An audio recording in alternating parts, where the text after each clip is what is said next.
warga yang akan menerima bantuan sosial tunai ini terjadi di kantor pos Panyabungan, Mandailing Natal, Sumatera Utara, Kamis pagi. Meski kantor pos belum dibuka, warga sudah datang bergerombol. Sebagian warga pun mengabaikan protokol kesehatan. Mengantisipasi terjadinya kerumunan warga yang membludak, petugas kantor pos Panyabungan membuka 3 loket pencairan bansos tunai.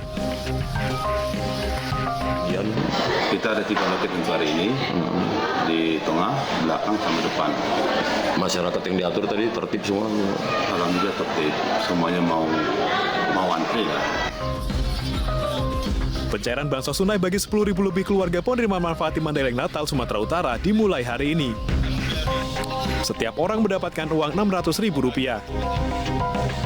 Dari Mandailing Natal, Sumatera Utara, Ahmad Hussein Lubis, iNews melaporkan.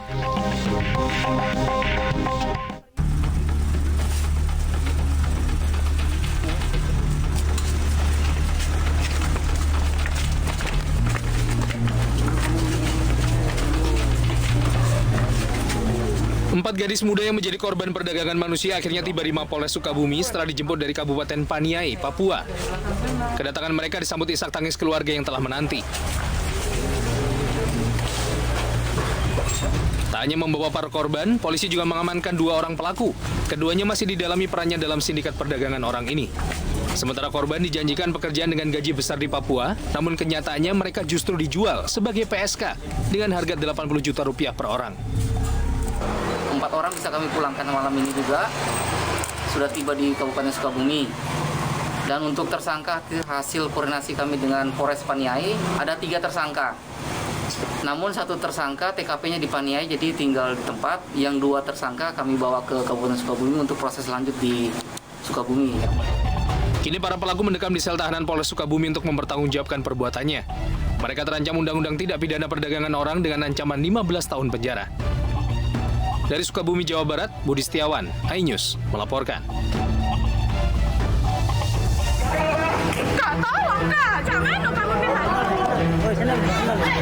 Dalam video amatir yang viral di media sosial ini, sejumlah orang diduga debt collector menarik paksa seorang pria di depan pintu masuk pusat perbelanjaan di Palembang, Sumatera Selatan. Bahkan korban sempat terjatuh. Video ini direkam oleh seorang perempuan yang diduga rekan dari pria yang ditarik. Setelah sempat menimbulkan kericuhan, sejumlah orang yang diduga debt collector ini akhirnya pergi tanpa berhasil membawa kendaraan korban. Polda Sumatera Selatan mengakui korban merupakan anggota Polri berdinas di Polres Pali. Polisi akan mengusut tindakan kekerasan debt collector terhadap anggotanya. Kejadiannya, terus Taman Aung. Parkiran, Pak. Langsung lari ke sini dia. Apa itu? Ribet-ribetnya apa tuh di sini? Kami tahu kami parah ke Pak ya. Kami jadi kan. Dari omongannya soal apa itu kemarin yang mobil. Ya, dari korban lagi ke CCTV kan merapat sini. Ada pula pantau CCTV. Iya, masalah apa itu sebenarnya itu? Yang kita tahu ya. Itu sempat ketemu dengan aku. Kejadiannya apa dia masalah apa? Iya, kejadian oh, penarikan mobil ya? Iya. Jadi pemilik kendaraan juga masih punya hak yang sama gitu loh untuk itu. Jadi kalaupun memang terjadi kesalahan oleh oknum anggota, ya akan kita lihat kalau memang ada kesalahan, kekeliruan akan kita proses sesuai aturan yang berlaku. Nanti kita lihat prosesnya, apakah memang terpenuhi nggak unsurnya. Kalau tidak terpenuhi, ya akan kita hentikan. Tapi kalau terpenuhi kita proses. Karena kan anggota kan punya hak yang sama. Hingga kini pelaku yang diduga debt collector masih dalam pengejaran polisi. Dari Palembang, Sumatera Selatan, Guntur, iNews melaporkan.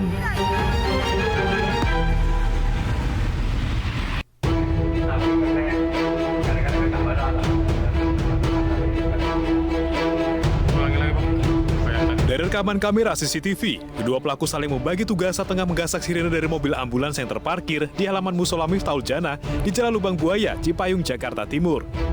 Berbekal linggis dan memanfaatkan kondisi hujan deras, keduanya berhasil menggondol sirine ambulans dan kabur menggunakan motor.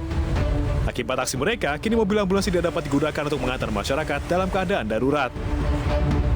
Linggis ya? Oh, bukanya pakai linggis berarti ya? Tinggalin jejak itu ada motor berarti? Iya, motor. Ya ada tanah gitu ya Bang? Motor ada tanah sini. Langsung kabur aja. Soalnya dia bukan masyarakat sini, buat kebutuhan masyarakat. Rusak nggak sih Bang? Pengelola musola berharap kedua pelaku mau mengembalikan sirine yang sangat vital dalam operasional mobil ambulans. Terlebih ambulans ini digunakan untuk melayani masyarakat umum. Dari Jakarta, Rio Manik, iNews melaporkan. Belum bisa terima kenyataan mantan istri akan menikah lagi, seorang pria di Mojokerto, Jawa Timur sengaja menabrak calon suami sang mantan. Korban dan pelaku sama-sama terluka parah.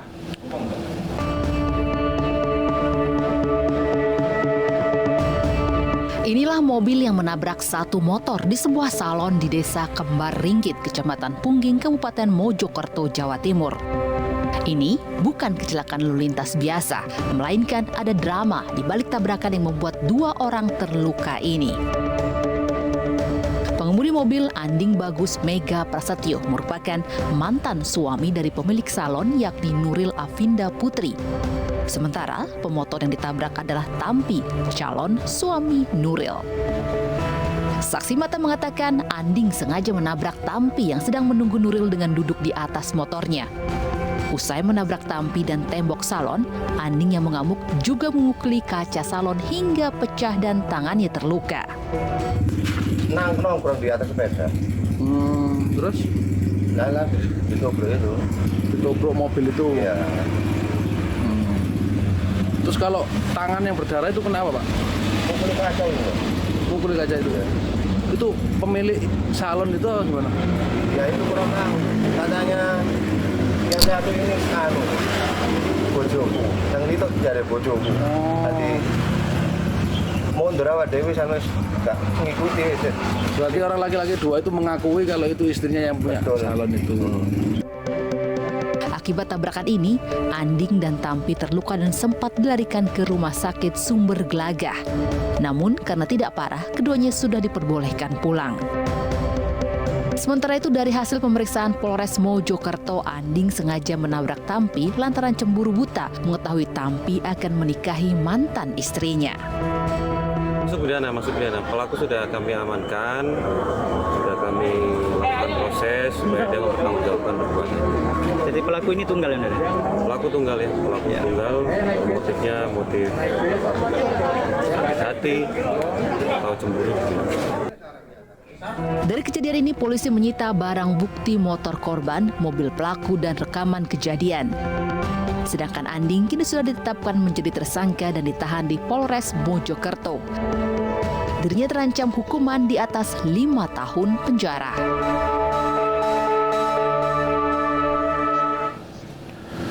Polisi akhirnya menetapkan pasangan suami istri penimbun minyak goreng di Kota Serang, Banten sebagai tersangka. Mereka kedapatan menimbun 9.600 kemasan minyak goreng demi keuntungan pribadi. Setelah pemeriksaan maraton terhadap 5 orang yang diduga terlibat dalam aksi penimbunan minyak goreng di perumahan Bukit Serang Damai, Kecamatan Walantaka, Kota Serang, Banten, polisi akhirnya menetapkan Pasutri AH dan RS sebagai tersangka.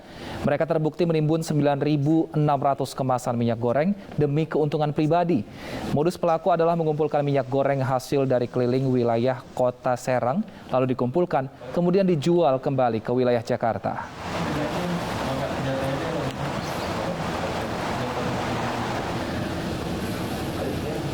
Sedang langka di pasaran, minyak goreng jadi mahar nikah pengantin di Ponorogo. Pasangan pengantin berharap mahar ini menjadi simbol keberkahan dalam mengarungi bahtera rumah tangga.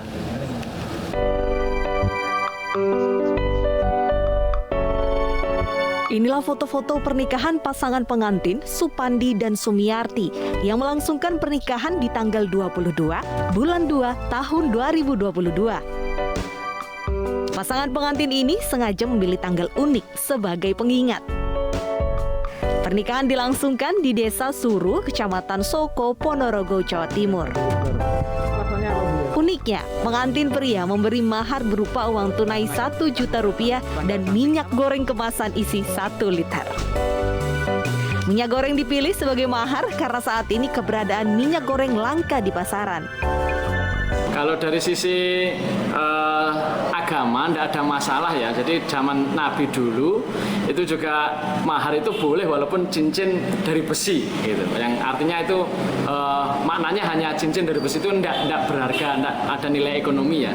Tapi itu saja boleh, apalagi kalau yang bermanfaat seperti minyak goreng itu tentu tidak ada masalah. Dan pernikahannya juga sah gitu kan? Pernikahannya juga sah secara syariat dan secara administrasi negara. Pasangan pengantin ini pun berharap mendapat keberkahan dalam menjalin kehidupan rumah tangga. Dari Ponorogo, Jawa Timur, Ahmad Subeki, iNews melaporkan.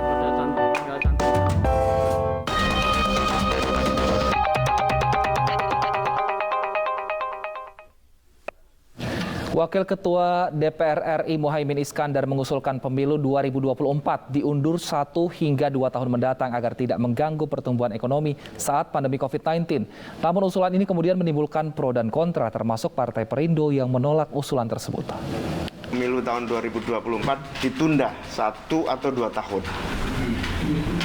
Ditunda 1 atau 2 tahun agar momentum perbaikan ekonomi ini tidak hilang dan kemudian tidak terjadi freeze untuk mengganti stagnasi selama 2 tahun masa pandemi itu. Ya setahun lah, kalau enggak ya sampai 2 tahun maksimal, kira-kira begitu. Moga-moga usulan saya nanti saya sampaikan ke teman-teman pimpinan-pimpinan partai, saya usulkan ke Pak Presiden. Nah, bagaimana, apakah bisa betul ya nanti kita lihat saja apakah mungkin bisa diundur atau tidak. Sampaikan bahwa DPR sudah memutuskan pemilu diputuskan tanggal 14 Februari 2024. Itu artinya bahwa itu sudah menjadi keputusan secara pasti, dan bahkan KPU juga sudah membuat satu acara secara khusus terkait dengan jadwal pemilu 2024 itu. Jadi alasan itu sangat mengada-ngada. Untuk mendalami usulan penundaan pemilu dan apa saja implikasinya, kami telah terhubung dengan Direktur Eksekutif Parameter Politik Indonesia, Adi Prayitno. Selamat sore, Mas Adi Prayitno. Selamat sore, Mas Wilson. Baik, Mas Adi, cukupkah alasan-alasan dari Cak Imin tadi sebagai urgensi untuk mengundurkan pemilu nanti? Saya kira nggak rasional ya. Saya juga tidak habis pikir kenapa seorang pimpinan DPR yang juga ketua umum partai saat ini, tidak ada angin, tidak ada hujan, tiba-tiba mengusulkan penundaan pemilu 1 atau 2 tahun. Padahal beberapa waktu yang lalu, 14 Februari 2024, telah disepakati oleh pemerintah dan DPR. Ada Muhaimin Iskandar juga di situ yang sudah menyepakati itu akan ditetapkan sebagai pemilu serentak nasional di 2024. Ini kok tiba-tiba kemudian dianulir dan coba untuk mengusulkan penundaan pemilu. Yang kedua soal alasan ekonomi. Muhaimin Iskandar sebagai ketua umum partai mestinya paham betul bahwa pemilu itu justru membangkitkan ekonomi masyarakat, terutama ekonomi masyarakat kelas menengah ke bawah ya. Karena setiap partai politik, setiap tim sukses, setiap calon, setiap caleg pasti melakukan belanja-belanja logistik. Mereka bikin baliho, mereka bikin spanduk, mereka bikin banner. Tentu ini secara tidak langsung membuat denyut ekonomi masyarakat itu kembali pulih di tengah pandemi. Bahkan mereka itu juga berbelanja logistik kan, beli minyak goreng, mereka itu beli beras, mereka itu beli gula untuk didistribusikan sebagai bantuan sosial kepada masyarakat. Betul. Jadi alasan ekonomi yang kemudian terhambat saya kira itu alasan sumir yang nggak masuk akal. Justru pemilulah yang secara perlahan akan membangkitkan ekonomi masyarakat secara umum, terutama kelas menengah ke bawah. Inilah yang saya kira mesti harus dicermati secara umum. Saya kok menduga jangan-jangan usulan penundaan pemilu ini bukan alasan ekonomi, tapi karena alasan Muhaimin Iskandar itu tidak muncul secara signifikan sebagai kandidat Pilpres di 2024 dalam versi survei misalnya yang sering kita lakukan, memang tidak terlampau tampak gitu ya penerimaan publik terhadap Muhaimin Iskandar. Bahkan skornya masih di 0,0 sekian persen. Ini jangan-jangan kamuflase sekedar alasan supaya pemilu itu diundur karena Muhaimin belum signifikan alasan elektabilitasnya. Baik, Mas Adi, memang jadwal pemilu dan pilkada serentak 2024 ini telah ditetapkan yaitu pada bulan Februari dan November. Keputusan disepakati pemerintah, DPR dan juga KPU. Nah, pada rapat di Kompleks Parlemen 24 Januari lalu, pemerintah, DPR dan KPU telah menyepakati tanggal pemungutan suara pemilu serentak untuk pemilihan presiden dan wakil presiden serta anggota parlemen digelar 14 Februari, sedangkan pilkada dihelat 27 November 2024. Kesepakatan tercapai usai pembahasan sekitar 8 bulan. Nah, sebenarnya dari hasil pembahasan yang sudah memakan waktu 8 bulan lalu Cak Imin ini minta diundur, ada komunikasi politik apa yang ingin disampaikan oleh Cak Imin? Apakah memang mungkin ingin membuat Jokowi memerintah lebih lama atau seperti apa, Mas Adi? Saya mencoba untuk menjelaskan 3 hal ya. kenapa misalnya tiba-tiba Muhaimin Iskandar mengusulkan penundaan pemilu. Pertama, saya menduga seperti yang tadi ini karena alasan elektabilitas Muhaimin Iskandar yang tidak pernah muncul secara signifikan di publik. Padahal Caimin berkampanye secara politik sebagai calon presiden sejak 2014 yang lalu, tapi penerimaan publik terlampau rendah. Jangan-jangan ini juga bagian dari pansos yang sebenarnya ingin dilakukan oleh Muhaimin Iskandar, ingin memperlihatkan sebagai salah satu pemimpin yang selalu memenuhi spotlight pembicaraan soal Pilpres. Yang kedua, saya khawatir gitu ya, bahwa komunikasi politik yang disampaikan oleh Muhaimin Iskandar ini pelurunya bukan kepada Ketua Umum PKB, tapi juga menyasar istana. Menyasar istana dalam arti ini karena ada sejumlah elit partai politik yang saat ini berada di koalisional pemerintahan, bicara tiba-tiba kepada publik soal penundaan. Ini kan tentu ingin menimbulkan kekhawatiran yang cukup luar biasa. Padahal misalnya Jokowi sudah mengunci, tidak mau maju kembali untuk 2024. PDIP juga menolak perpanjangan masa jabatan presiden. Tapi kalau masih ada di lingkungan istana, di lingkungan koalisional pemerintah, terus-menerus berkampanye, berdakwah, betapa pentingnya pemilu itu diundur atau 3 periode, itu kan sangat berbahaya. Dan publik melihat ini jangan-jangan ada double standar yang coba untuk dimainkan. Satu sisi seakan-akan dikunci pemilu tidak mungkin ditunda, tapi pada saat yang bersamaan partai-partai koalisional pemerintah itu terus bergerilya dan ingin meyakinkan kepada publik karena alasan pandemi maka kemudian harus diundur. Yang ketiga, pengunduran pemilu ini bukan untuk kepentingan rakyat ya, Mas. Ini untuk kepentingan elit kok. Karena kalau pemilu diundur, yang diuntungkan pasti partai politik, calon-calon presiden mereka gitu ya. Secara otomatis, satu selain memang tidak bisa mencalonkan diri, Jokowi bisa diperpanjang tahun. Dan yang paling penting, anggota-anggota DPR mereka dari pusat hingga daerah menjadi anggota dewan tanpa berkeringat selama 2 tahun. Mereka mewakili pemohon dengan alasan pandemi COVID yang menurut saya tidak masuk akal. Karena 2020 lalu kita sudah menggelar pilkada serentak secara nasional justru di tengah pandemi COVID yang sangat ekstrim. Baik, artinya belum ada urgensinya untuk mengundur pemilu hingga saat ini. Terima kasih Mas Adi Prayitno atas waktunya. Selamat sore dan sehat selalu Mas Adi.